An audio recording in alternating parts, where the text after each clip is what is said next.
राधे राधे। कैसे हैं आप सभी लोग? स्वागत है मेरे चैनल पर। आशा करूँ कि अच्छे होंगे और पढ़ रहे होंगे। तो आज से शुरू हो गया LT ग्रेड के फॉर्म भरने की डेट। फॉर्म भरने का डेट 28 अगस्त तक है। तो जो भी इसके लिए योग्यता रखते हैं अपना फॉर्म भरें और मन लगाकर पढ़ाई करें। तो मैं पढ़ रही हूँ हिंदी साहित्य का सरल इतिहास, डॉक्टर विश्वनाथ त्रिपाठी। इसको मैंने लिया संकल्प 11 दिन में पढ़ने का, जिसमें एक दिन गैप हो गया है, 10वां दिन है। तो देखती हूँ, कोशिश करूँगी कि आजकल मैं इसको ख़त्म कर दूँ। तो इन्होंने जो छायावाद युग है इसको नाम दिया है गांधी युग का साहित्य, यथार्थ और स्वप्न की अभिव्यक्ति। तो इसमें स्वतंत्रता आंदोलन और विश्व जो युद्ध का उसका भी विवरण दिया हुआ है और सभी जगह छायावाद युग नाम से है। तो इसको ध्यान रखिए, हो सकता है कभी इस तरह के प्रश्न आ जाए। तो कल ये हम लोगों ने पढ़ा जो भूमिका है, भूमिकाओं को ज़रूर पढ़िए। भले ही थोड़ा रुचिकर नहीं लगता हो पढ़ने में, लेकिन ज़रूर पढ़ना चाहिए। तो देखते हैं हम लोग छायावाद युग के जो उपन्यास, द्विवेदी युग के उपरांत छायावाद युग में जो उपन्यास है वो पढ़े। और पहले उपन्यासकार को हम लोग पढ़ेंगे जो कि हैं कथा सम्राट प्रेमचंद। तो प्रेमचंद का जन्म सभी लोग जानते हैं लमही में 1880 में हुआ था, माफ़ करेगा। प्रेमचंद के उपन्यासों का विषय क्षेत्र बहुत व्यापक है। वे प्रधानतः मध्य वर्ग और निम्न वर्ग के कथाकार हैं, किंतु उनके रचना संसार में सभी वर्गों के लोग सिमट आए हैं। उनके यहाँ प्रकृति, पशु पक्षी सब मौजूद हैं, फिर भी उनमें आर्थिक, सामाजिक, वर्णगत, पारिवारिक संबंधों का ढांचा और पात्रों के चरित्र की निजी विशेषताएं भी मिलेंगी। प्रेमचंद्र के पात्र प्रतिनिधि पात्र हैं। निजी विशेषताओं से रहित होकर कोई प्रतिनिधि पात्र नहीं हो सकता है। प्रेमचंद्र पर गांधीवाद का प्रभाव स्पष्ट है। वे अनेक प्रारंभिक उपन्यासों पर गांधीवादी आदर्श, हृदय परिवर्तन एवं सुधारवाद का प्रभाव है। उपन्यास का अंत हृदय परिवर्तन और किसी आश्रम स्थापना में होता है। उपन्यासों का अंत ही नहीं, पात्र, चरित्र चित्रण आदि पर भी गांधीवादी सिद्धांतों का दबाव है। इस विषय में दो बातों को ध्यान में रखकर प्रेमचंद के आदर्शवाद पर विचार करना चाहिए। एक तो गांधीवादी विचारधारा का पाप से घृणा किंतु पापी से प्रेम और अहिंसा। भारतीय आदर्शवाद की धारा विशेषतः मध्यकालीन संतों के विश्वास के अनुकूल है। वह सामान्य भारतीय मानस में गहरे घर कर बैठा है। इस दृष्टि से वह कोरा आदर्श नहीं, भावगत यथार्थ है। दूसरे, प्रेमचंद का आदर्शवाद केवल समाधान में ही नहीं दिखलाई पड़ता है। समस्याओं का चित्रण प्रेमचंद यथार्थवादी ढंग से करते हैं। वह समस्या का समाधान सामाजिक विकास की संभावना के आधार पर ही प्रस्तुत करता है, लेकिन धीरे धीरे आदर्शवाद क्षीण होता गया है। प्रेमचंद के अंतिम और प्रतिनिधि उपन्यास गोदान में आदर्शवाद से उनका मोह भंग हो गया है। वे आदंत यथार्थ दृष्टि को ही रखते हैं, इसलिए गोदान क्या है, दुखांत है। गोदान नाटक जो है होरी मर जाता है। प्रेमचंद मूलतः कृषक जीवन के रचनाकार हैं। किसान की अपनी भूमि से कितनी आत्मीयता होती है, इसका चित्रण वे रंगभूमि और प्रेमाश्रम में करते हैं। किसान पर ब्रिटिश साम्राज्यवाद, बड़े व्यापारियों, छोटे व्यापारियों आदि सबका भार था। छोटे किसान के साथ छोटे जमींदारों को भी हालत बिगड़ रही थी। गोदान में उन्होंने दिखाया है कि छोटा किसान किस तरह क्रमशः भूमिहीन होकर मजदूर बनने पर विवश हो रहा है। भूमि पर आश्रित जमींदार राय साहब की भी आर्थिक स्थिति खोखली है। प्रेमचंद ने पूंजीवाद के दुष्प्रभावों का चित्रण भी किया है। सामंती व्यवस्था भारत में दीर्घकाल तक बनी रहे, इससे समाज को वर्ण व्यवस्था और नारी पीड़न के परिणाम भोगने पड़ेंगे। प्रेमचंद वर्ण व्यवस्था का खंडन करते हैं। नारी पर अधीनता को सेवा सदन में बहुत अच्छी चित्रित किया गया है। प्रेमचंद समझते थे कि नारी शोषण सवर्ण व समाज में ज़्यादा है, क्योंकि वहाँ नारी आर्थिक दृष्टि से पुरुष पर आश्रित होती है। सेवा सदन की सुमन भारतीय कथा साहित्य की पहली नारी पात्र है जो यह बात समझती है और इसके विरुद्ध विद्रोह करती है। प्रेमचंद की महानता इस बात से प्रकट हो जाती है कि उन्होंने तिलस्मी और यायारी कथा साहित्य के पाठकों को सामाजिक, राजनीतिक, आर्थिक समस्याओं पर आधारित कथा साहित्य की ओर मोड़कर उनकी रुचि में अभूतपूर्व परिष्कार किया। प्रेमचंद की भाषा न किताबी हिंदी है न किताबी उर्दू, वह सहज हिंदी भाषा है। प्रेमचंद के उपन्यासों में पात्रों और घटनाओं को इस तरह प्रस्तुत किया गया है कि वे हमारे देखे सुने से लगते हैं। उनके उपन्यासों में स्वभाव परिस्थितियों की टकराहट से पात्रों का चरित्र विकास होता है, जो समकालीन हिंदी कथा साहित्य में नई बात थी। प्रेमचंद के उपन्यास इस प्रकार हैं। सेवा सदन सबसे पहला उपन्यास 1918, प्रेमाश्रम 1922, रंगभूमि 1924, कायाकल्प 1926, निर्मला 1928, गबन 1931, कर्मभूमि 1932, गोदान 1936 और मंगलसूत्र क्या अपूर्ण था। अतीतोन्मुखता की प्रकृति साहित्य में भारतेंद्र युग से ही प्रारंभ हो गई थी। अतीत प्रेम काव्य और नाटक में अधिक दिखलाई पड़ा था, कथा साहित्य में अपेक्षाकृत कम। इस अभाव की बहुत बड़ी पूर्ति वृंदावन लाल वर्मा 1889 में उनका जन्म हुआ था, 1969 में मृत्यु। ने कि उनके उपन्यास बुंदेलखंड के इतिहास से संबोधित हैं, अतएव ऐतिहासिक भी थे और क्षेत्रीय आंचलिक भी। गढ़खुंडार, विराटा की पद्मिनी, झांसी की रानी, मृगनयनी उनके प्रसिद्ध उपन्यास हैं। इतिहास तो एक है, किंतु उसे देखने और पुनर्रचित करने की दृष्टियाँ अनेक हैं। आधुनिक विचारधाराओं का उपयोग इतिहास की व्याख्या करने के लिए भी होता है। मार्क्सवाद को विशेष रूप से इतिहास समझने की पद्धति कहा जाता है। मार्क्सवादी दृष्टि से यशपाल ने दिव्या 1945 लिखा, जो ठीक ठाक ऐतिहासिक उपन्यास तो नहीं है, किंतु क्योंकि खुद दिव्या कल्पित पात्र है, किंतु इसमें प्राचीन भारत के एक कालखंड को दृष्टि विशेष से देखकर सजीव रूप में प्रस्तुत किया गया है। इसके पहले 1941 में यशपाल साम्यवादी दल के सदस्य को केंद्र में रखकर दादा कामरेड नामक उपन्यास लिख चुके थे। उनके उपन्यास बुंदेलखंड के इतिहास से संबंधित हैं, अतएव ऐतिहासिक भी थे और क्षेत्रीय आंचलिक भी। गढ़कुंडार, विराटा की पद्मिनी, झांसी की रानी और मृगनयनी जो है यह वृंदावन लाल वर्मा के प्रमुख उपन्यास हैं। अगले हैं, इतिहास तो एक है, किंतु इसे देखने और पुनर्रचित करने की दृष्टियाँ अनेक हैं। आधुनिक विचारधाराओं का उपयोग इतिहास की व्याख्या करने के लिए भी होता है। मार्क्सवाद को तो विशेष रूप से इतिहास को समझने की पद्धति कहा जाता है। मार्क्सवादी दृष्टि से यशपाल ने दिव्या 1945 लिखा, जो ठीक ठाक ऐतिहासिक उपन्यास तो नहीं है, क्योंकि खुद दिव्या कल्पित पात्र है, किंतु इसमें प्राचीन भारत के एक कालखंड को दृष्टि विशेष से देखकर सजीव रूप में प्रस्तुत किया गया है।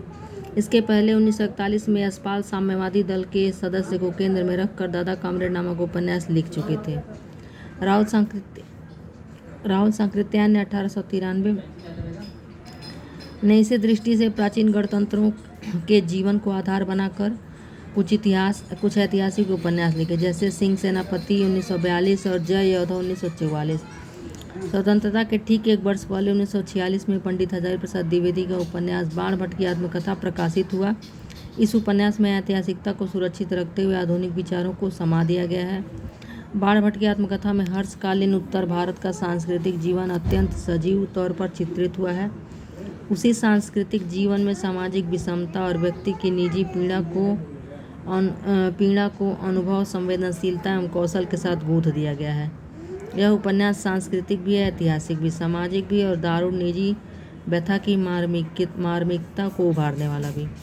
प्रेम को इतने संयम और अद्यत के साथ शायद ही हिंदी की किसी अन्य कृति में प्रस्तुत किया गया हो। ऐतिहासिक वातावरण का उपयोग भगवती चरण वर्मा ने पाप और पुण्य की समस्या को नए ढंग से परिभाषित करने वाले अपने उपन्यास चित्रलेखा 1934 में किया। तो यहाँ से चित्रलेखा से बहुत बार प्रश्न पूछा जाता है कि पाप और पुण्य की समस्या को लेकर किसने लिखा उपन्यास। तो भगवती चरण वर्मा ने। उपन्यास का क्या नाम है? चित्रलेखा। चित्रलेखा में दो पात्र चाणक्य और चंद्रगुप्त ऐतिहासिक भी हैं, किंतु वे मुख्य कथा प्रसंग से दूर ही रहते हैं। इसमें भोग को सर्वथा अनैतिक और त्याग को सर्वथा नैतिक नहीं माना गया है। वर्मा जी ने 1936 में एक अन्य उपन्यास 3 वर्ष लिखा, जो कि सामाजिक है। रांगे राघव ने 1946 में ही सिंधु घाटी की विलुप्त सभ्यता को आधार बनाकर महत्वपूर्ण ऐतिहासिक रोमानी उपन्यास मुर्दों का टीला लिखा। तो इन सभी उपन्यासों को और इनके लेखकों को अपने कॉपी में नोट कर लें।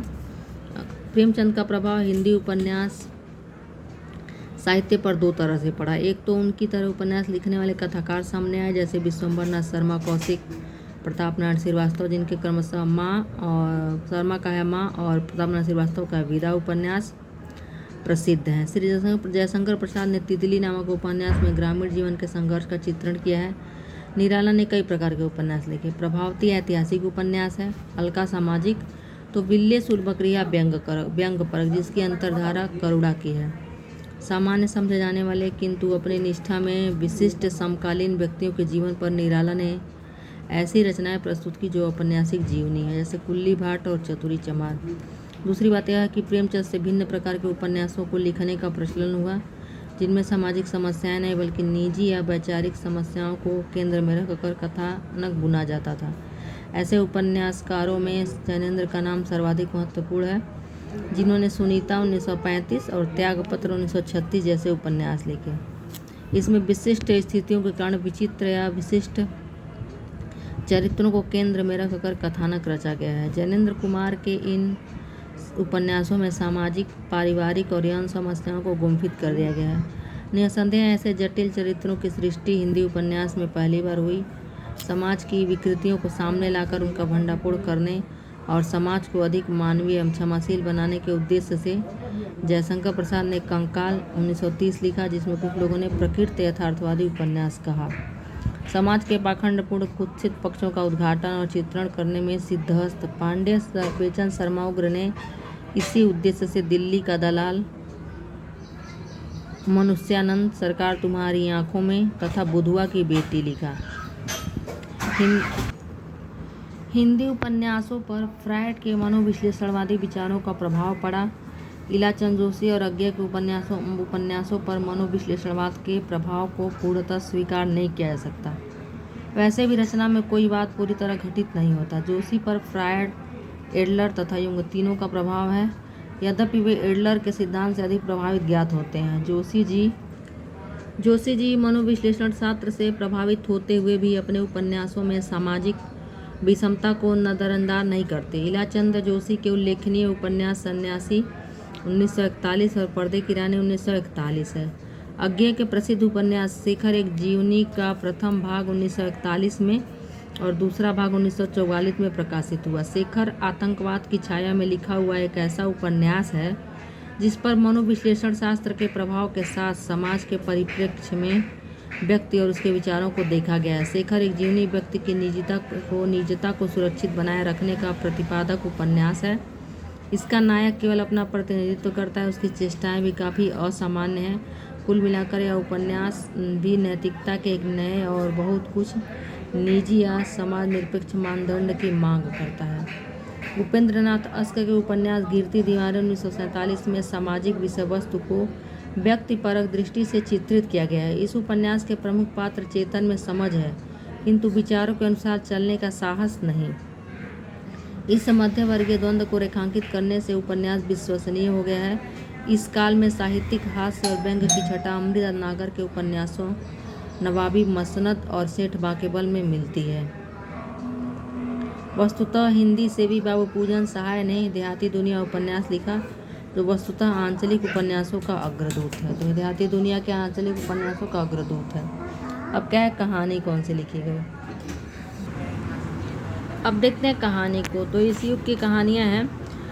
पंडित चंद्रधर शर्मा गुलेरी को उसने कहा था नामक कहानी 1915 में प्रकाशित होते। यह प्रश्न तो बहुत बार कि अनगिनत कह सकते हैं। तो इसको तो आप लोग जो नए हैं, जो नया तैयारी कर रहे हैं पीजीटी की चाहे जो भी हिंदी भाषी परीक्षाओं की, तो उनके लिए तो नहीं उतना आसान होगा। जैसे हम लोग हैं, पुराने हो गए हैं, कई बार परीक्षा दे चुके हैं, तो हम लोग के लिए लग रहा है कि बहुत आसान प्रश्न है। नए वालों के लिए नहीं आसान रहेगा। तो याद कर लीजिए 1915 में प्रकाशित उसने कहा था, और इसके लेखक चंद्रधर शर्मा गुलेरी। 3 चीज़ और इसका नायक और नायिका याद कर लीजिए। तो संवेदना और शिल्प की दृष्टि से यह कहानी बेजोड़ थी। 1916 में प्रेमचंद की कहानी पंच परमेश्वर प्रकाशित हुई। इस कहानी को अभूतपूर्व लोकप्रियता प्राप्त हुई। इस कहानी में कोई शिल्पगत चमत्कार नहीं,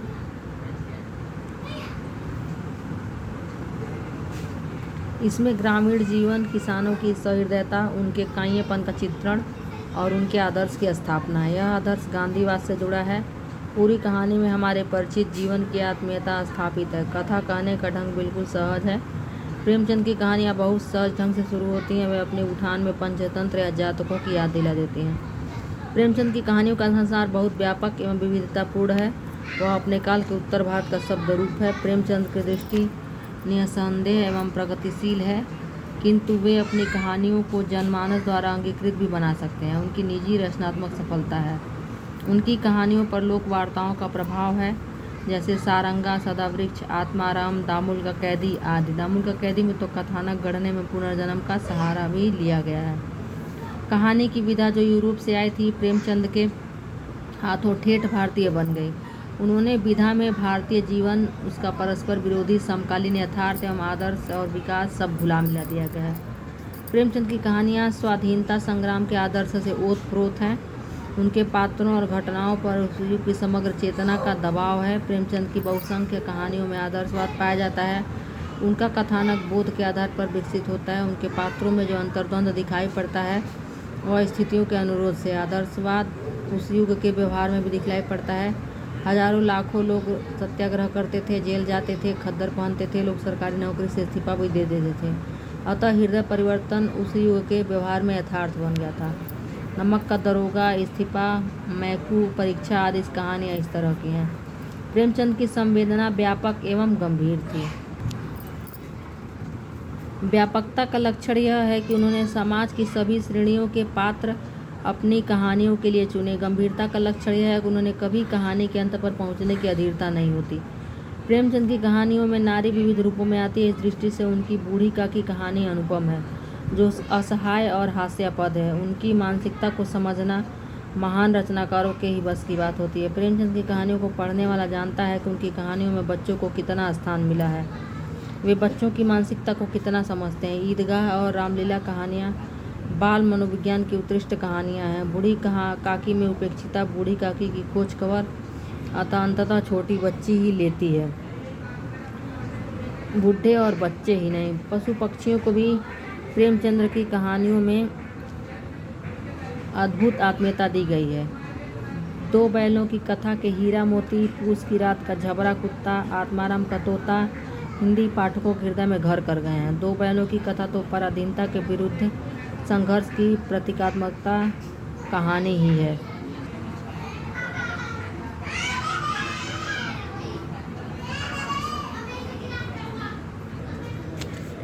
प्रेमचंद ने ऐतिहासिक कहानियाँ बहुत कम, लगभग नहीं के बराबर लिखी।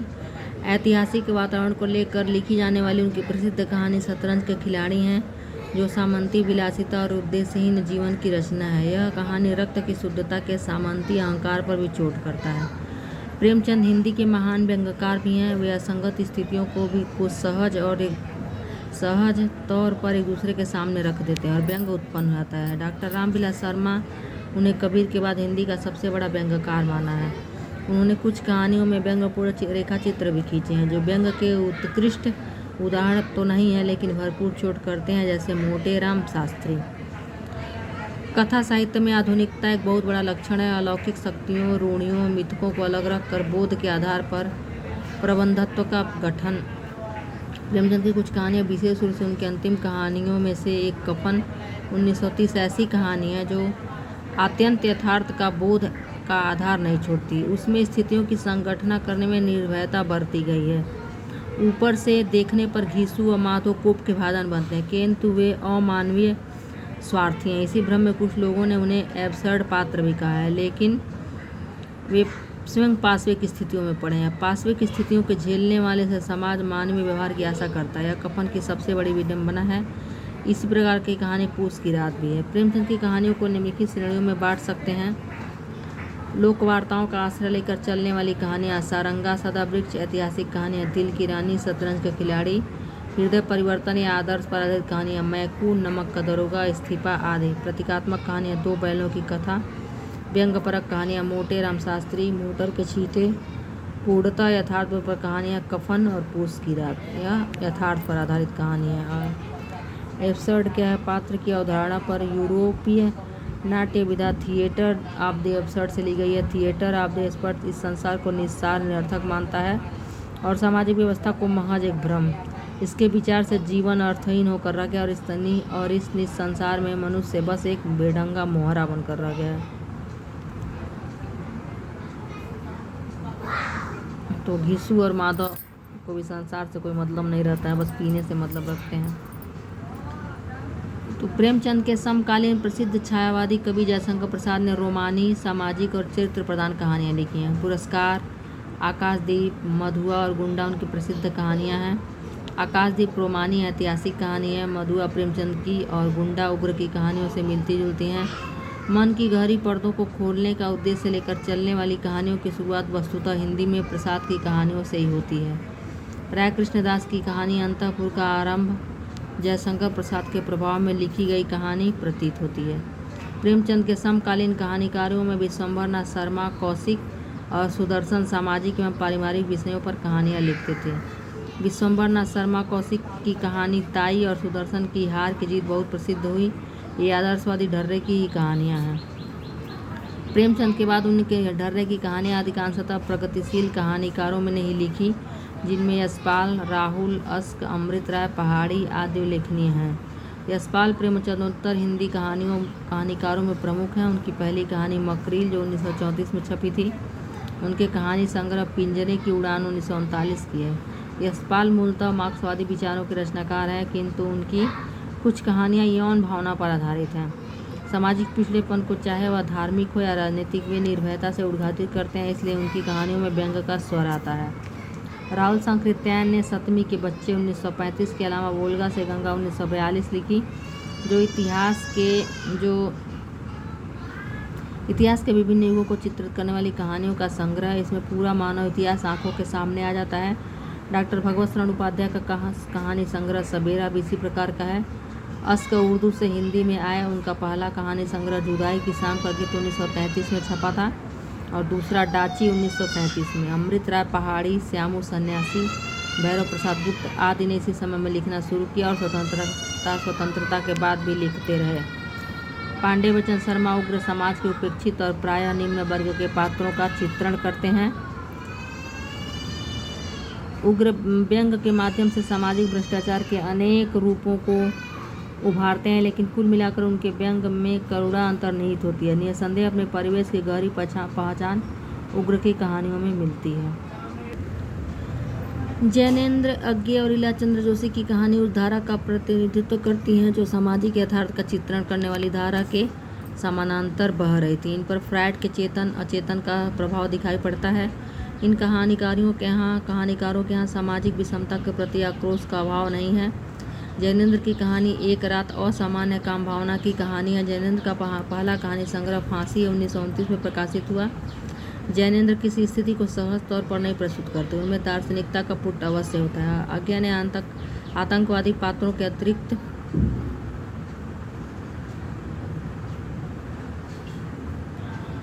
अतिरिक्त विदेशी वातावरण की भी कहानियाँ लिखी। उनकी प्रारंभिक कहानियों का संग्रह विपथका 1937 में निकला था।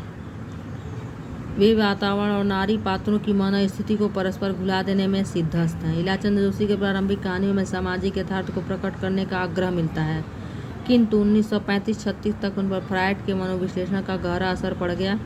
उनके कुछ कहानी संग्रह इस प्रकार हैं: धूप रेखा 1933, दिवाली और होली 1942, आहुति 1954। जोशी में सामाजिक विषमता के प्रति आक्रोश के अलावा समझ न आ पाने वाली स्थितियों के प्रति रहस्य भावना भी मिलती है।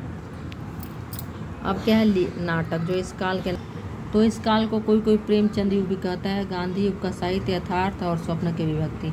तो जो गद्य लिखा गया नाटक, निबंध, कहानी, उपन्यास, उसको यथार्थ और स्वप्न की विभक्ति, गांधी युग का साहित्य और प्रेमचंद युग कहा गया।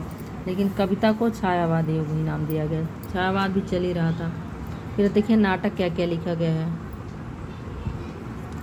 हास्य रचनाकार जीपी श्रीवास्तव के नाटकों के क्षेत्र में भी अधिक सक्रिय रहे। उन्होंने अनेक प्रहसन लिखे, जिनमें से दूमदार आदमी अधिक प्रसिद्ध है। प्रगतिशील लेखक संघ की स्थापना 1936 के बाद प्रगतिशील रचनाकारों का ध्यान नाटकों की ओर भी गया। 1939 के आसपास जन नाट्य संघ युक्टा की स्थापना हुई। इसमें अनेक प्रतिभाशाली रंगकर्मी शामिल हुए। यह जननाट्य संघ अपने आप को जन क्रांति से जोड़ता था। इसने अनेक भारतीय भाषाओं की रचनाओं का हिंदी में अनुवाद कराया और मौलिक नाटकों की रचना को भी प्रेरित किया। बलराज साहनी के नाटक मसाल और जादू की कुर्सी, ख्वाजा अहमद अब्बास का नाटक मैं कौन हूँ, अस्क का तूफान से पहले और सील के नाटक बेकारी और तथा किसान जननाट्य संघ द्वारा मंचित किए गए। अब क्या है समालोचना, जो इस काल में आलोचना हुई। गद्य साहित्य के प्रसार के द्वितीय उत्थान 1893 से 1918 के अंतर्गत समालोचना के विकास पर विचार करते हुए पंडित रामचंद्र शुक्ल ने लिखा था। पर यह सब आलोचना अधिकतर बहिरंगों बातों तक ही रही। भाषा के गुण, दोष, रस, अलंकार आदि की समचिंता इन्हीं सब परंपरागत विषयों तक पहुंची। अस्थायी साहित्य में परिगणित होने वाली समालोचना, जिसमें किसी कवि की अंतर्वृत्ति का सूक्ष्म व्यच्छेद होता है, उसकी मानसिक प्रवृत्ति की विशेषताएं दिखाई जाती हैं, बहुत कम दिखाई पड़ी। कहने की आवश्यकता नहीं कि शुक्ल जी की दृष्टि से सही आलोचना पद्धति कवि की अंतर्वृत्ति का सूक्ष्म व्यच्छेद या विश्लेषण विभाजन है। वे वस्तुतः अपनी समालोचना पद्धति की विशेषता बता रहे हैं।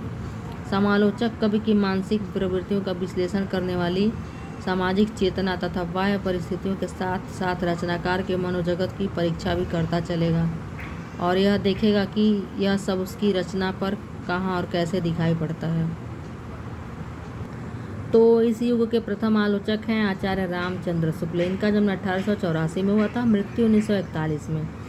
रामचंद्र शुक्ल हिंदी के सर्वश्रेष्ठ एवं सर्वाधिक विश्वसनीय आलोचक हैं। उन्होंने हिंदी आलोचना के गुण दोष कथन की रूढ़ियों से उठाकर उसे अंतर्राष्ट्रीय स्तर प्रदान किया। इसके लिए उन्होंने भारी तैयारी की, जिसमें शब्दकोश, हिंदी शब्द सागर का निर्माण करने की प्रक्रिया में वे हिंदी भाषा और स्वरूप के मर्मज्ञ बने।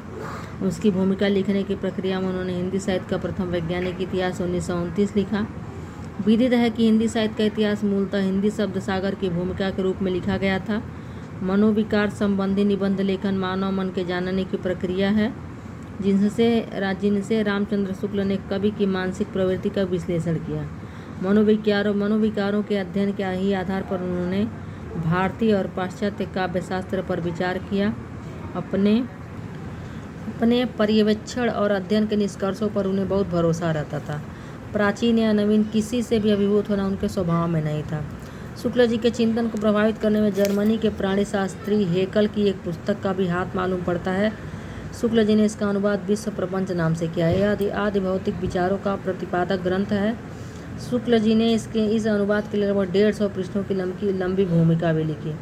कहने का तात्पर्य है कि शुक्ल जी ने विज्ञान की पर्याप्त जानकारी प्राप्त करके वैज्ञानिकता अर्जित की। इस अर्जित युगबोध का उपयोग उन्होंने समालोचना में किया। आधुनिक दृष्टि, हिंदी भाषा साहित्य का इतिहास, मनोविकारों के विश्लेषण और देश प्रेम सब उनकी युगांतकारी समालोचना क्षमता में घुले मिले हैं।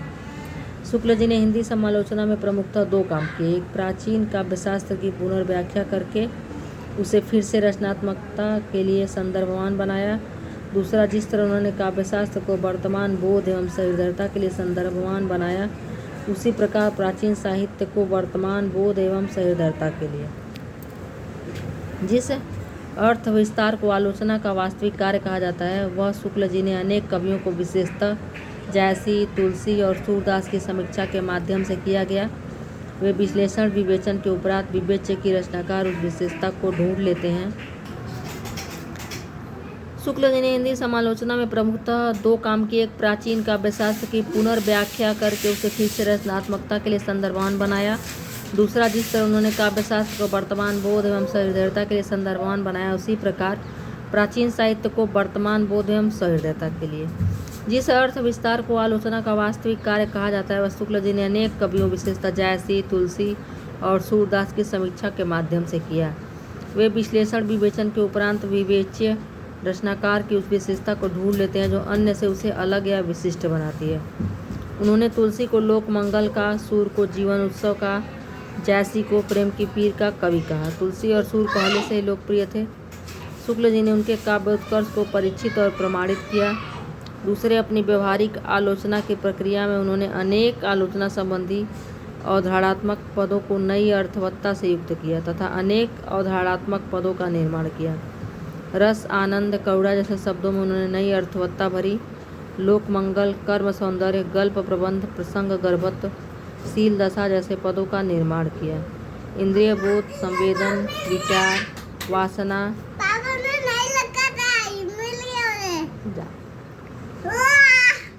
संस्कार, भाव आदि पर मौलिक विचार करके हिंदी काव्यशास्त्र और सौंदर्य शास्त्र की नींव रखी। समकालीन साहित्य को देखने परखने के बाद ही स्वीकार कर देते हैं। समकालीन काव्यधारा में श्रीधर पाठक द्वारा प्रवर्तित स्वच्छंदतावाद को वे हिंदी का अपना बनाया हुआ मार्ग समझते थे। छायावाद को वे रविन्द्रनाथ ठाकुर की कविताओं के अनुकरण पर चलने वाली प्रवृत्ति और चित्रात्मक भाषा शैली तथा लक्षणा का प्रगल्भ विकास मानते थे। छायावादी प्रबंध काव्यों द्वारा उनकी भावभूमि का विस्तार स्वागत करते थे। छायावादी कवियों में पंत उन्हें कदाचित सर्वाधिक प्रिय थे। वे यूरोपीय साहित्य की पर्याप्त जानकारी रखते थे।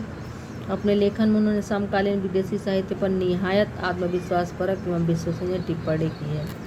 शुक्ल जी वस्तुनिष्ठ चिंतक थे। वे काव्य के क्षेत्र में आध्यात्मिकता और रहस्यवाद को अनावश्यक एवं हानिकारक समझते थे। पंडित हजारी प्रसाद द्विवेदी के अनुसार भारतीय काव्यशास्त्र उनका सुदृढ़ दुर्ग है। उनके सैद्धांतिक निष्कर्षों से मतभेद हो सकता है, किंतु उनकी व्यवहारिक आलोचना परम विश्वसनीय होती है।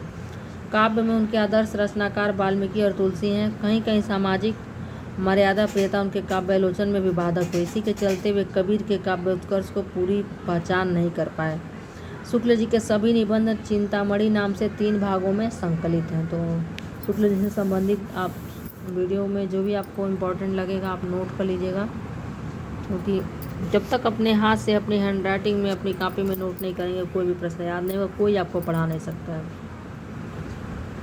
नंद दुलारे वाजपेयी दूसरे आलोचक हैं। इनका जन्म 1906 में हुआ और मृत्यु 1968 में। शुक्लोत्तर समालोचकों ने शुक्ल जी का महत्व स्वीकार करते हुए उनसे कुछ महत्वपूर्ण मुद्दों पर मतभेद प्रकट किया। पंडित नंद दुलारे वाजपेयी ने हिंदी साहित्य 20वीं शताब्दी में शुक्ल जी के छायावाद रहस्यवाद विषयक विचारों की आलोचना की।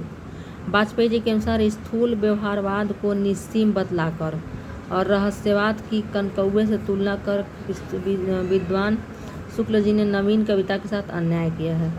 वाजपेयी जी का विचार है कि मनुष्य के अध्यात्म पक्ष का संपूर्ण निरूपण इस प्रकार के कविता के सीमा के अंतर्गत है। रहस्यवाद को कविता के क्षेत्र से खारिज नहीं कर सकते। वे छायावाद के प्रारंभिक और समर्थक थे। उन्होंने छायावाद के आध्यात्मिक पक्ष को स्वीकार करते हुए भी यह प्रकट किया कि छायावाद की मुख्य प्रेरणा धार्मिक न होकर मानवीय और सांस्कृतिक है। उन्होंने छायावाद का संबंध 20वीं शताब्दी की वैज्ञानिक और भौतिक प्रगति से जोड़ा। वाजपेयी जी मध्यकालीन साहित्यकार भी जानकार थे। उन्होंने सूरदास पर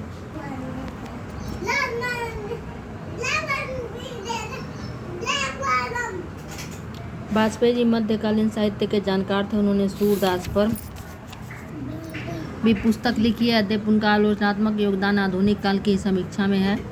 उन्होंने मैथिली गुप्त रत्नाकर महावीर प्रसाद द्विवेदी प्रसाद आदि पर जो निबंध लिखे हैं वे अपनी सूक्ष्म दर्शिता में बेजोड़ हैं। रत्नाकर पर लिखते उन्होंने कहा, यद्यपि रत्नाकर का काव्य छंद शब्द मैत्री अलंकार आदि की दृष्टि से उत्कृष्ट है, किंतु उनकी विषय वस्तु अनिवार्य नहीं, अतः वह पृष्ठपेषण है। जो काव्य अनिवार्य नहीं उसे महान नहीं कह सकते। वाजपेयी जी के समकालीन सर्जना के लिए समाजवादी विचारों को अनिवार्य मानते थे। वाजपेयी जी समकालीन सर्जना के लिए समाजवादी विचारों को अनिवार्य मानते थे। अगले समालोचक हैं पंडित हजारी प्रसाद द्विवेदी। इनका जन्म 1907 में हुआ। पंडित हजारी प्रसाद द्विवेदी जी की हिंदी साहित्य की भूमिका शुक्ल जी के जीवन काल में ही 1940 में निकली। उनकी दूसरी प्रसिद्ध पुस्तक कबीर 1942 में प्रकाशित हुई। दोनों में शुक्ल जी की मान्यताओं का खंडन था। शुक्ल जी ने भक्ति के उद्भव को भारत पर इस्लाम की विजय से जोड़ा था। उनके अनुसार हिंदू जाति निराशा के कारण भगवान की भक्ति करने लगी। द्विवेदी जी ने भक्ति का सामाजिक ऐतिहासिक आधार प्रस्तुत करते हुए घोषणा की कि यदि इस्लाम न आया होता तो भी हिंदी साहित्य का अधिकांश वैसा ही रहता। उन्होंने हिंदी साहित्य के इतिहास को लोक चिंता के संदर्भ में देखने का प्रस्ताव किया और भारतीय चिंतनधारा के स्वाभाविक विकास पर बल दिया। उन्होंने वैदिक मत के समानांतर विकसित प्रवाहित लोकधारा के भी महत्व को समझने समझाने का उद्यम किया। शुक्ल जी कबीर की प्रतिभा के कायल तो थे, लेकिन उनके काव्य की मार्मिकता के बारे में प्रायः मौन थे। वे निर्गुण पंथ की ज्ञानाश्रयी धारा को लोक भूमि पर स्थित नहीं मानते थे। निर्गुण पंथ का हठयोग और उसकी रहस्यात्मक अंतःसाधना उलटबांसी शुक्ल जी की रुचि नहीं थी। स्वर्ण समाज से उपेक्षित और तिरस्कृत अवर्णों की विचारधारा और उनकी भावना सवर्ण विचारधारा से भिन्न होगी, इसे शुक्ल जी ने नहीं समझा। इसलिए पंडित हजारी प्रसाद द्विवेदी को कबीर की जुलाहा जाति वर्ण व्यवस्था के प्रति उनके विद्रोह आक्रोश को समझाने की आवश्यकता पड़ी। द्विवेदी जी ने कबीर को साहित्यिक भूमि पर नए सिरे से प्रतिष्ठित किया। द्विवेदी जी की पहली किताब सूरदास पर थी, जिसमें उन्होंने राधा कृष्ण के प्रेम की अलौकिकता की सहृदयतापूर्ण व्याख्या की थी। द्विवेदी जी हिंदी के अलावा संस्कृत, प्राकृत, अपभ्रंश और बंगला के भी मर्मज्ञ विद्वान थे। कालिदास उनके प्रिय कवि थे। उन्होंने कालिदास पर एक स्वतंत्र पुस्तक लिखी है, जिसमें कालिदास की रचना प्रक्रिया को समझाने का प्रयास किया गया है। द्विवेदी जी ने कालिदास द्वारा प्रयुक्त अनेक शब्दों की ही सहायता से कालिदास की कविता की व्याख्या की है और अनेक गुत्थियाँ सुलझाई हैं। जिस तरह इन शब्दों को अवधारणात्मक पदों के रूप में प्रतिष्ठित किया गया है। द्विवेदी समाजवादी विचारों को भारतीयता का विरोधी नहीं मानते हुए मनुष्य को साहित्य का लक्ष्य मानते हैं। इसलिए उन्हें मानवतावादी समालोचक कहा जाता है। अब है अगले जो हैं रचना समालोचक डॉक्टर नगेंद्र। 1915 में इनका जन्म हुआ, 2000 में मृत्यु हुआ। डॉक्टर नगेंद्र की पुस्तक सुमित्रानंद पंत 1938 शुक्ल जी के जीवन काल में प्रकाशित हो गई थी, 1938 में। उन्होंने छायावाद की तकनीक पर विचार करने के लिए इस पुस्तक की प्रशंसा भी की थी। डॉक्टर नगेंद्र ने छायावाद को स्थूल के प्रति सूक्ष्म का विद्रोह कहा और उसे केवल शैली मानना उचित नहीं समझा। डॉक्टर नगेंद्र ने साकेत एक अध्ययन 1939 में भी लिखा। इन दोनों पुस्तकों में पंत और मैथिली शरणगुप्त के काव्य की सहृदयता के साथ समीक्षा की गई है। डॉक्टर नगेंद्र ने साकेत एक अध्ययन 1939 में भी लिखा। इन दोनों पुस्तकों में पंत और मैथिली शरणगुप्त के काव्य की सहृदयता के साथ समीक्षा की गई है। डॉक्टर नगेंद्र ने पंत के काव्य में विचारों की भूमिका को सबसे महत्वपूर्ण माना है। उनके इंद्रिय बोध की संवेदनशीलता को रेखांकित किया है। साकेत को डॉक्टर नगेंद्र ने जीवनवादी काव्य कहा है। आगे चलकर डॉक्टर नगेंद्र ने रीतिकाल पर अनुसंधान किया और रस सिद्धांत पर ग्रंथ लिखा। उन्होंने कामयानी, उर्वशी और एवं महादेवी वर्मा, जैनेन्द्र कुमार, हरिवंश राय बच्चन तथा नरेंद्र शर्मा की कृतियों पर भी आलोचनात्मक निबंध लिखे हैं। शुक्ल अनुवर्ती आलोचकों में पंडित विश्वनाथ प्रसाद मिश्र और पंडित कृष्ण शंकर शुक्ल उल्लेखनीय हैं। पंडित विश्वनाथ प्रसाद मिश्र की पुस्तक बिहारी की वाग विभूति 1936 स्वाधीनता के पूर्व ही निकल चुकी थी। अब देखिए, मैंने कई बार बताया है कि विश्वनाथ नाम से 3 लेखक हैं, विश्वनाथ त्रिपाठी, विश्वनाथ प्रसाद तिवारी और विश्वनाथ प्रसाद मिश्र। तो देख सकते हैं पंडित विश्वनाथ प्रसाद मिश्र और पंडित कृष्ण शंकर शुक्ल जी उल्लेखनीय हैं। उनका काम विशेषतः संपादन और टीका के क्षेत्र में रहा। पंडित कृष्ण शंकर शुक्ल ने रत्नाकर 1935 और केशव 1936 पर उल्लेखनीय कार्य किया। पंडित शांतिप्रिय द्विवेदी काव्योचित भाषा में आलोचना में लिखते थे। उन्हें प्रभाववादी आलोचक माना जाता है। प्रसाद निराला, पंत, महादेवी वर्मा आदि ने भी अनेक लेखों के माध्यम से काव्य आलोचना करके हिंदी समीक्षा को समृद्ध किया। 1936 में प्रगतिशील लेखक संघ की स्थापना के बाद हिंदी में मार्क्सवादी आलोचना का उदय हुआ। 1937 के विशाल भारत में शिवदान सिंह चौहान का भारत में प्रगतिशील साहित्य की आवश्यकता नामक लेख प्रकाशित हुआ। इसमें हिंदी साहित्य की पड़ताल की गई और समय की मांग को ध्यान में रखते हुए प्रगतिशील साहित्य की रचना की आवश्यकता बताई गई। इस प्रकार मार्क्सवादी आलोचना का उदय 1940 के पूर्व ही हो चुका था। प्रकाश चंद्र गुप्त और डॉक्टर रामविलास शर्मा ने इस धारा को आगे बढ़ाया। प्रारंभ में मार्क्सवादी आलोचना एक प्रकार के निषेधात्मक एवं अतीत विरोध की भावना से ग्रस्त थी। डॉक्टर रामविलास शर्मा मार्क्सवादी आलोचकों के दल में बाद में आए। भारतेंदु निराला और प्रेमचंद्र पर उनकी पुस्तकें स्वतंत्रता के पूर्व ही आ चुकी थीं, किंतु उनका महत्वपूर्ण आलोचनात्मक लेखन बाद में सामने आया। इस प्रकार मार्क्सवादी आलोचना का उदय 1940 के पूर्व ही हो चुका था। प्रकाश चंद्र गुप्त और डॉक्टर रामविलास शर्मा ने इस धारा को आगे बढ़ाया। प्रारंभ में मार्क्सवादी आलोचना एक प्रकार के निषेधात्मक एवं अतीत विरोध की भावना से ग्रस्त थी। डॉक्टर रामविलास शर्मा मार्क्सवादी आलोचकों के दल में बाद में आए। भारतेंदु निराला और प्रेमचंद पर उनकी पुस्तकें स्वतंत्रता के पूर्व ही आ चुकी थीं, किंतु उनका महत्वपूर्ण आलोचनात्मक लेखन बाद में सामने आया। काशी विश्वविद्यालय में हिंदी विभाग की स्थापना के साथ ही पाठ्य पुस्तकीय आलोचना का, जिसे अब प्राध्यापकीय आलोचना कहते हैं, उदय हुआ। इसके प्रवर्तक बाबू श्याम सुंदर दास थे। उन्होंने पाठ्य पुस्तकों की आवश्यकता की पूर्ति के लिए भाषा, विज्ञान आदि नए विषयों पर पुस्तकें लिखी या तैयार करवाईं। साहित्यालोचना सैद्धांतिक समालोचना का ग्रंथ है, जिसमें संस्कृत, हिंदी और अंग्रेजी साहित्यालोचना का सुलभ संग्रह है। आगे चलकर इस दिशा में लेखन करने वालों में बाबू गुलाब राय विशेष रूप से उल्लेखनीय हैं। विश्वविद्यालयों की और हिंदी विभागों में विद्यार्थियों की बढ़ती हुई संख्या को देखते हुए ऐसे कार्य के महत्व से इनकार नहीं किया जा सकता। तो यह पढ़ा कि हम लोग गांधी युग और यथार्थ युग से। अब पढ़ते हैं कविता। तो कविता को छायावाद युग कहा जाता है। इस कालखंड की काव्य धारा की प्रधान प्रवृत्ति को छायावाद की संज्ञा दी जाती है और इसके साथ रहस्यवाद भी जोड़ा जाता है। रहस्यवाद को सामान्यतः छायावाद का एक पक्ष माना जाता है। इस साहित्यिक काव्य खंड के विविध काव्य रूपों पर विचार करने के पूर्व हमने स्वाधीन चेतना और वैज्ञानिक प्रगति से कल्पना का संबंध जोड़ते हुए देखा था कि कल्पना स्थितियों को नए तरीके से संयोजित करती है। कभी चित्त में वह नया सादृश्य विधान उदित करती है। कल्पना से जानने का भी काम लिया जाता है। कोई चीज़ कैसी हो सकती है, वह इसका संकेत या आभास भी दे देती है। इससे रहस्य भावना उत्पन्न होती है। हम जान नहीं पाते, लेकिन उसका अस्पष्ट संकेत या आभास पा लेते हैं। इसलिए छायावाद में कल्पना प्रवणता के साथ रहस्य भावना भी जुड़ी हुई है। नई जानकारी होने पर वस्तुएं नया प्रभाव डालती हैं। इससे अंततः परिचित वस्तु में नवीनता आती है। उसे पूरी तरह जान लेने के आग्रह के कारण अपरिचय का विभाव पैदा होता है। छायावादी कविता में कल्पना प्रवणता, नवीन सादृश्य विधान, वस्तुओं से पड़ने वाला नवीन प्रभाव और अपरिचय का भाव, यह सब मिलता है। यह समूची काव्य साधना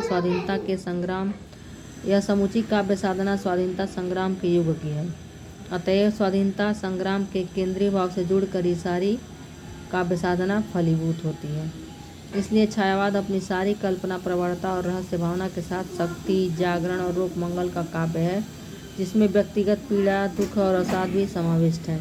इसके लिए छायावाद ने कविता का रूप बदला, शब्द योजना, छंद, लय आदि में नया प्रयोग किया। छायावादी काव्य में सामाजिकता और व्यक्तिकता दोनों का स्वर था। कालांतर में व्यक्तिक अनुभूति का आग्रह रखने वाले और सामाजिकता का आग्रह रखने वाले कवियों का अंतर स्पष्ट हुआ। यहाँ यह ध्यान रखना चाहिए कि स्वाधीनता की चेतना दोनों प्रकार के कवियों में है। यहाँ तक कि हालावाद भी एक प्रकार की विरोध कविता है, पोएट्री या प्रोटेस्ट है। सामाजिकता का आग्रह रखने वाले कवियों में से अधिकांश समाजवादी विचारधारा से जुड़े। इससे 1936 में प्रगतिशील लेखक संघ की स्थापना के बाद प्रगतिवादी कविता का प्रवर्तन हुआ। इस काव्यधारा का विकास आगे भी हुआ। जिन कवियों में कल्पना की प्रवणता नहीं थी, वे पुराने ढर्रे पर ही अर्थात इतिवृत्तात्मक शैली में ही काव्य रच रहे थे। यूरोपीय साहित्य के संपर्क में आए हुए नवीनता के लिए आतुर रचनाकारों को हम 5वें दशक में नई राहों के अन्वेषी के रूप में पाते हैं। अब हम इस कालावध की प्रधान काव्य प्रवृत्ति छायावाद पर विचार करेंगे। इसकी कविताओं में विश्व युद्ध की विभीषिका और वैज्ञानिकों द्वारा खोजी गई नई विराटता एवं अनिश्चय के समक्ष निराशा और कुंठा का भाव भी सिमट आया है। तो विश्व युद्ध उस समय चल ही रहा था। तो पढ़ते हैं छायावाद के विषय में थोड़ा। छायावाद का उल्लेख 1920 के आसपास मिलने लगता है। शुक्ल जी ने इसे रविंद्र ठाकुर की कविताओं के प्रभाव से आया हुआ मानकर इसका संबंध ईसाई संतों के फैंटे समाटा छायाभास शब्द से जोड़ते थे। उन्होंने छायावाद को चित्रभाषा शैली भी कहा। पंडित नंद दुलारी वाजपेयी ने इसका संबंध युग बोध से जोड़ते हुए भी इसे व्यक्त किया है। जोड़ते सौंदर्य में आध्यात्मिक छाया का भान कहा। डॉक्टर नगेंद्र ने छायावाद को स्थूल के प्रति सूक्ष्म का विद्रोह माना। डॉक्टर नामवर सिंह ने अपनी पुस्तक छायावाद में विश्वसनीय तौर पर दिखाया कि छायावाद वस्तुतः कई काव्य प्रवृत्तियों का सामूहिक नाम है और उस राष्ट्रीय जागरण की काव्यात्मक अभिव्यक्ति है जो एक और पुरानी रूढ़ियों से मुक्ति पाना चाहता था और दूसरी ओर विदेशी पराधीनता से।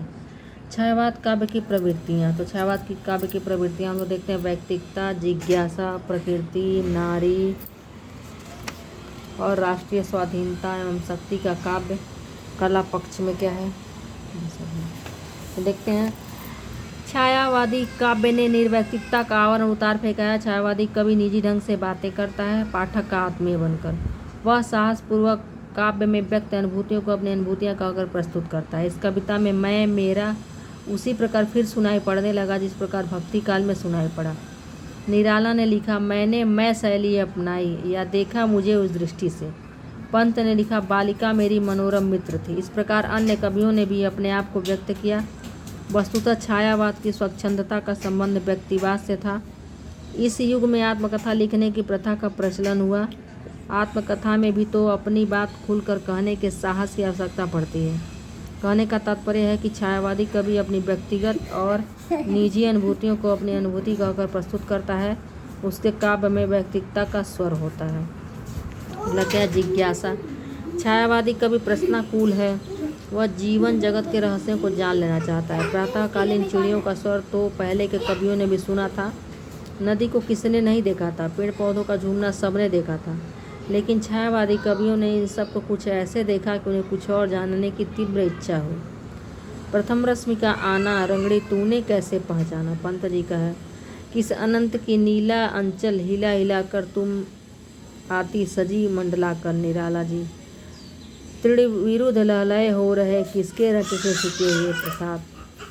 तोड़ दो यह क्षितिज मैं भी देख लूँ और क्या है, महादेवी वर्मा। इसी जिज्ञासा से रहस्य भावना का संबंध है। कवि मानस चारों ओर सब कुछ जानना चाहता है, परम सत्य को भी, चाहे वह कितना यज्ञ क्यों न हो। जिज्ञासा का भाव प्रायः सभ्यता के नए विकास के साथ उदित होता है, जब नया बोध प्राचीन में कुछ नई जानकारी जोड़ लेती है। प्रकृति की ओर जाना स्वच्छंदता की प्रवृत्ति है। अब देखते हैं प्रकृति की ओर जाना स्वच्छंदता की प्रवृत्ति है। मनुष्य प्रकृति की ओर मानव निर्मित व्यवस्था से असंतुष्ट होकर भी जाता है। पराधीनता का बोध असंतोष और क्षोभ उत्पन्न करता है। पराधीनता का बोध स्वाधीनता की कामना से जुड़ा है और देश प्रेम से भी। देश प्रेम वस्तुतः देश की प्रकृति, भाषा और संस्कृति सबसे प्रेम करने का ही नाम है। प्रकृति प्रेम वैज्ञानिक उपलब्धियों का भी नतीजा होता है। मनुष्य का स्वभाव द्वंद्वात्मक है। वह एक ओर प्रकृति से जूझता है, दूसरी ओर उससे प्रेम करता है, जंगल काटता है और बाग लगाता है। छायावाद के प्रकृति प्रेम के पीछे वे सभी कारण थे। प्रकृति चित्रण खड़ी बोली कविता में श्रीधर पाठक से ही प्रारंभ हो गया था।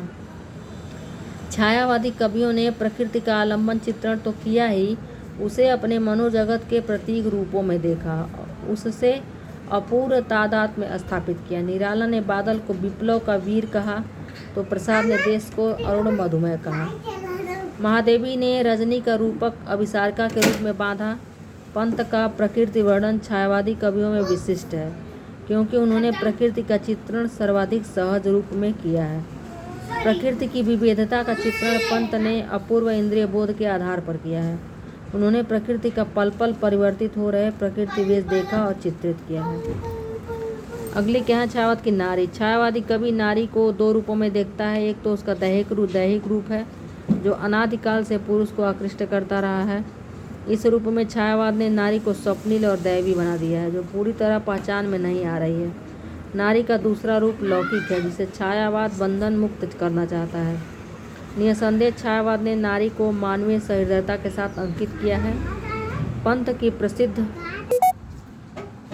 पंक्ति है, देवी माँ सहचर प्राण। प्रसाद ने नारी को आदर्श श्रद्धा के रूप में देखा, जो रागात्मक वृत्ति की प्रतीक है और मनुष्य को मंगल एवं श्रेय के पथ पर ले जाने वाली है। निराला नारी की यथार्थ स्थिति को काफी पहचान कर उसे चित्रित करते हैं। उन्होंने विधवा को इष्टदेव के मंदिर की पूजा कहा, इलाहाबाद के पथ पर तोड़ती हुई मजदूरनी का चित्र खींचा। तुलसीदास की पत्नी रत्नावली का चित्रण रीतिकालीन नारी विषयक धारणा को तोड़ने वाली के रूप में किया। अब क्या, राष्ट्रीय स्वाधीनता एवं शक्ति का काव्य। छायावादी साम्राज्य विरोधी मानवतावादी काव्यधारा है। वह व्यक्ति के सुख दुख का उदात्तीकरण करके उसे राष्ट्रीयता, अंतर्राष्ट्रीयता एवं सर्वात्मवाद तक पहुंचा देता है। प्रसाद ने आंसू के उत्तरार्ध में आंसू की घनीभूत पीड़ा को दुख दावा से दग्ध विश्व की पीड़ा से जोड़कर इस जग के वृंदावन बन जाने की कामना की है। उनकी कामायनी शक्तिशाली और विजयी बनने का आह्वान करती है। शक्तिशाली हो, विजयी बनो, विश्व में गूंज रहा जयगान। निराला ने शिवाजी का पत्र में मुगल शासन को साम्राज्यवादी कहा। राम की शक्ति पूजा में न्याय जिधर है उधर शक्ति लिखकर अन्यायी और शक्तिशाली ब्रिटिश साम्राज्यवाद से निपटने के लिए केवल धर्म, न्याय और विवेक को अपर्याप्त बताते हुए शक्ति की आराधना का प्रस्ताव किया। अब है कला पक्ष। आभ्यंतर प्रभाव साम्य के आधार पर अर्थात हृदय पर पड़ने वाले प्रभाव की समानता के आधार पर नए प्रकार का सादृश्य विधान छायावाद की महत्वपूर्ण कलात्मक विशेषता था। इसके लिए सूक्ष्म संवेदनशील इंद्रिय बोध अपेक्षित था। पंत की नियोजन को गुंजित अली कहते हैं। प्रसाद की इन पंक्तियों से छायावाद के नए प्रकार के सादृश्य विधान का कुछ पता चल जाएगा। झंझा झकोर गर्जन था, बिजली थी नीरद माला, पाकर इस शून्य हृदय को सबने यहाँ डेरा डाला। यहाँ शून्य हृदय आकाश है, झंझा झकोर मानसिक क्षोभ का, बिजली तड़प का और नीरद माला आर्द्र करुण मन स्थिति का द्योतक है। छायावाद ने नए प्रकार के बिंब और प्रतीक प्रस्तुत किए। मानवीकरण छायावाद का प्रिय अलंकार है। छायावाद निराला के मुक्त छंद के लिए विख्यात है। निराला ने कविता को भाव एवं अर्थ प्रवाह की दृष्टि से पुनर्व्यवस्थित किया। भावानुसारी होकर कविता की पंक्तियां निश्चित मात्राओं में बद्ध नहीं रह गई, वे लंबी छोटी लिखी जाने लगी। जैसे जागो फिर एक बार समर में अमर कर प्राण, सैंधव तुरंगों पर चतुरंग चमुसंग आदि। पंत का प्रिय छंद रोला है, लेकिन उन्होंने भी रोला छंद को बीच बीच में तोड़कर भावानुप्रवाही बना लिया है। छायावादी कवियों ने उत्कृष्ट गीत लिखे हैं। महादेवी के गीतों में नारी सुलभ करुणा एवं सतर्क संकोच का भाव मिलता है। छायावादी कवियों की भाषा तत्सम बहुला है। वे व्याकरण के प्रति विशेषता वाक्य गठन के प्रति बहुत सचेत नहीं है।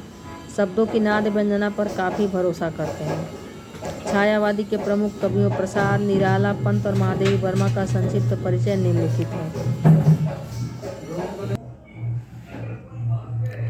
छायावादी कवियों ने उत्कृष्ट गीत लिखे हैं। महादेवी के गीतों में नारी सुलभ करुणा एवं सतर्क संकोच का भाव मिलता है। छायावादी कवियों की भाषा तत्सम बहुला है।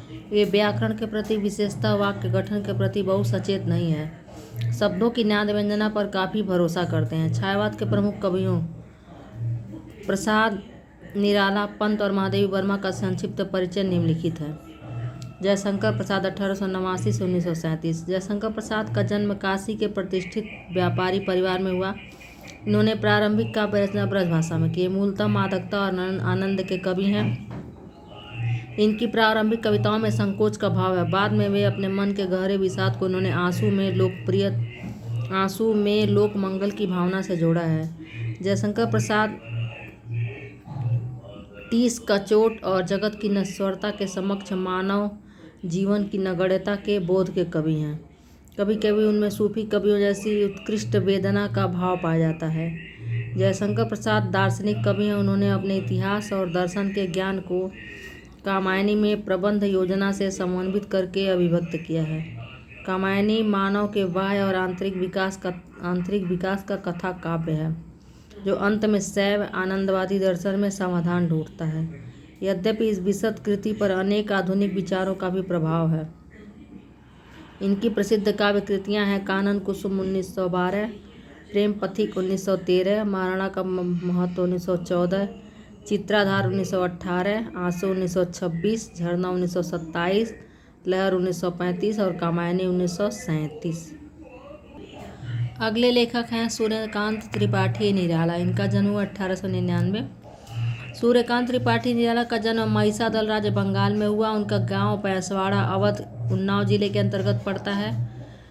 निराला ओज, औदात्य एवं विद्रोह के कवि हैं। उन पर वेदांत और रामकृष्ण परमहंस तथा विवेकानंद के दर्शन का प्रभाव रहा है, इसलिए उनके कविताओं में रहस्यवाद भी मिलता है। निराला अकुंठ एवं वयस्क श्रृंगार, दृष्टि तथा तृप्ति के कवि हैं। वे सुख दुख दोनों को भरपूर देखकर उससे ऊपर उठकर चित्रण करने की क्षमता रखते हैं। उनकी कविताओं में बौद्धिकता का भरपूर दबाव और तर्क संगति है। अपने युग का विषय यथार्थ और उससे उबरने की साधना उनकी 3 प्रबंधात्मक दीर्घ कविताओं तुलसीदास, सरोज स्मृति और राम की शक्ति पूजा में प्रकट हुई है। सरोज स्मृति उनकी कन्या सरोज की मृत्यु पर लिखी गई कविता है। अपनी कन्या को बचपन और युवावस्था का ऐसा अकुंठ और संयमित वर्णन अन्यत्र दुर्लभ होगा। निराला हिंदी में मुक्त छंद के लिए प्रसिद्ध हैं। वे स्थितियों के संश्लेष से कम शब्दों द्वारा अधिक से अधिक भाव पक्ष प्रकट करते हैं। नाद योजना का उनकी काव्यात्मक में विशिष्ट स्थान है, इसलिए उनके कविताओं में कभी कभी दुरूहता आ जाती है। निराला में प्रारंभ से ही छायावाद के साथ साथ सरल और बोलचाल की भाषा में जीवन के विषय यथार्थ को व्यक्त करने की प्रवृत्ति रही है।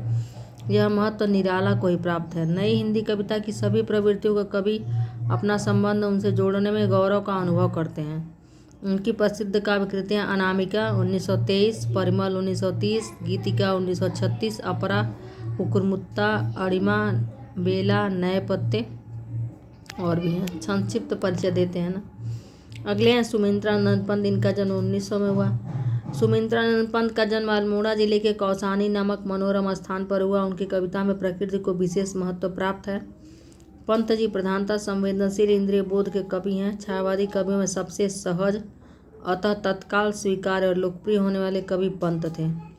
उनकी कविता ने छायावाद को प्रतिष्ठित करने में महत्वपूर्ण भूमिका निभाई। उनकी काव्य चेतना ने कई मंजिलें तय की हैं। युग बोध के अनुसार अपनी काव्य भूमि का विस्तार करते रहना पंत की काव्य चेतना की विशेषता है। प्रारंभ में वे प्रकृति सौंदर्य से अभिभूत थे, फिर मानव सौंदर्य ने इन्हें समाजवाद की ओर आकृष्ट किया। समाजवाद से वे अरविंद दर्शन की ओर प्रवृत्त हुए। वे मानवतावादी कवि थे जो मानव इतिहास के नित्य विकास में विश्वास करते थे। वे अतिवादिता एवं संकीर्णता के घोर विरोधी रहे। उनका अंतिम काव्य लोकायतन है जो उनके परिपक्व चिंतन को समेट लेता है। उनकी प्रमुख काव्य कृतियाँ उच्छ्वास 1922, पल्लव 1927, वीणा 1927, ग्रंथि 1939, गुंजन 1932, युगांत 1937, युगवाणी 1929, ग्राम्य 1940, स्वर्णकिरण 1950। अगली है जो लेखिका हैं महादेवी वर्मा। महादेवी वर्मा का जन्म 1907 में हुआ, मृत्यु 1987 में। महादेवी वर्मा का जन्म फर्रुखाबाद में हुआ। महादेवी जी की कविताओं में करुणा की भावना प्रधान है। उन पर बौद्ध दर्शन का भी प्रभाव बताया जाता है। फिर भी उनकी कविताओं में निर्वैयक्तिकता नहीं है। आतुरता, प्रतीक्षा, समर्पण, जिज्ञासा उनकी कविताओं की प्रमुख भावनाएं हैं। उनमें नारी सुलभ सतर्क संकोच भी है, जिससे उनकी कविताओं की दोहरी व्याख्या होती है। कभी उन्हें श्रृंगारी समझा जाता है तो कभी रहस्यवादी। वस्तुतः महादेवी जी की कविताएं भारतीय नारी की मानसिकता की उपज हैं। उनकी कविताओं की करुणा का संबंध लोक में व्याप्त और उनके निजी दुख से है। उस दुख को दूर होने की उनमें प्रबल आकांक्षा है। मैं नीर भरी दुख की बदली उनकी प्रतिनिधि पंक्ति कही जाती है, किंतु उन्हीं की एक प्रसिद्ध पंक्ति है, रात के उर्मे दिवस की चाह का सर हूँ। दीपक और बादल उनके प्रिय प्रतीक हैं। गीत रचना में उन्होंने विशेष सफलता मिली है। उनकी प्रसिद्ध काव्य रचनाएं निहार 1930, निर्जा 1935, सांध्य 1936, यामा 1936, दीपशिखा 1942। छायावादी पद्धति पर कविता करने वालों में जानकी वल्लभ शास्त्री, रामकुमार वर्मा आदि अन्य कवि उल्लेखनीय हैं। छायावादोत्तर काव्य। छायावाद के अंत की घोषणा छायावादी कवियों ने कर दी थी। निराला राम की शक्ति पूजा की समास युक्त तत्सम पदावली को छोड़कर कुकुरमुत्ता, महंगू महंगा राज जैसा काव्य रचकर समाज के निम्न वर्ग की दारुण स्थिति का चित्र बोलचाल की भाषा में खींच रहे थे। और पंत ने तो युगांत की घोषणा ही कर दी थी। छायावाद में व्यक्तिक और सामाजिक दोनों प्रकृतियों का समन्वय था। छायावादी कवि निजी स्वर में ही सही किंतु साम्राज्यवाद और सामंतवाद का विरोध कर रहे थे। बाद में छायावाद में दो प्रवृत्तियां अलग दिखलाई पड़ती हैं। एक प्रवृत्ति मस्ती के आलम का गीत गाती है। इसे समाज विरोधी नहीं कह सकते, क्योंकि एक कवि व्यक्तिगत अनुभूतियों के स्तर पर ही सही व्यवस्था की जकड़न का विरोध करते हैं। अनुभूति प्रधान होने के कारण इन्होंने गीत की विधा अपनाई है। इनमें से अधिकांश कवि सम्मेलनों में बहुत लोकप्रिय हुए। इनकी कविताओं में प्राचीनता का विरोध, मस्ती, नश्वरता की अनुभूति, सभी प्रकार की संकीर्णता का विरोध, सबसे तटस्थता, कुल मिलाकर सबसे विराग, सब पर ममता वाला भाव मिलता है। इसे कुल मिलाकर विरोध का काव्य कहेंगे। यहाँ स्वच्छंदता मस्ती बन गई है, इसलिए इस धारा के प्रतिनिधि कवि की कविताओं को हालावाद कहा गया। उनकी कविताओं में हाला की चर्चा भी बहुत होती थी। वहाँ हाला व्यवस्था विरोध का प्रतीक है, बहुत कुछ फारसी उर्दू कविता की तरह। बच्चन ने सरल सहज गीतों के माध्यम से धार्मिक सामाजिक संकीर्णता का विरोध किया और उद्दम भावनाओं की अकुंठ अभिव्यक्ति की। इस प्रवृत्ति के काव्य की प्रतिनिधि पंक्तियाँ हैं। हम दीवानों की क्या मस्ती है, आज यहाँ कल वहाँ चले, मस्ती का आलम साथ चला, हम धूल उड़ाते जहाँ चले। यह पंक्ति मस्ती के दूसरे गायक भगवती चरण वर्मा की है। बालकृष्ण शर्मा, नवीन दिनकर, नरेंद्र शर्मा, रामेश्वर शुक्ल अंचल और गोपाल सिंह नेपाली में भी यह मस्ती पाई जाती है, किंतु इनमें से अधिकांश प्रगतिशील भावनाओं के कवि हैं। छायावादी काव्यधारा के समानांतर राष्ट्रीय भावनाओं की भी ऐसी काव्यधारा चल रही थी जिसमें कल्पना की उतनी उड़ान और लाक्षणिक प्रतीकात्मकता नहीं थी, किंतु राष्ट्रीय भावनाओं की सहज अभिव्यक्ति थी। कवियों में नवीन दिनकर, माखनलाल चतुर्वेदी, सुभद्रा कुमारी चौहान प्रमुख हैं। बालकृष्ण शर्मा, नवीन दिनकर और माखनलाल चतुर्वेदी प्रधानतः राष्ट्रीय भावनाओं के ओजस्वी कवि हैं। इन कवियों की बाड़ी अग्निगर्भा है। नवीन और दिनकर छायावादी युग के कवि हैं, किंतु इनकी शैली अपेक्षाकृत सहज है। ये लाक्षणिक प्रतीकात्मकता का उतना उपयोग नहीं करते।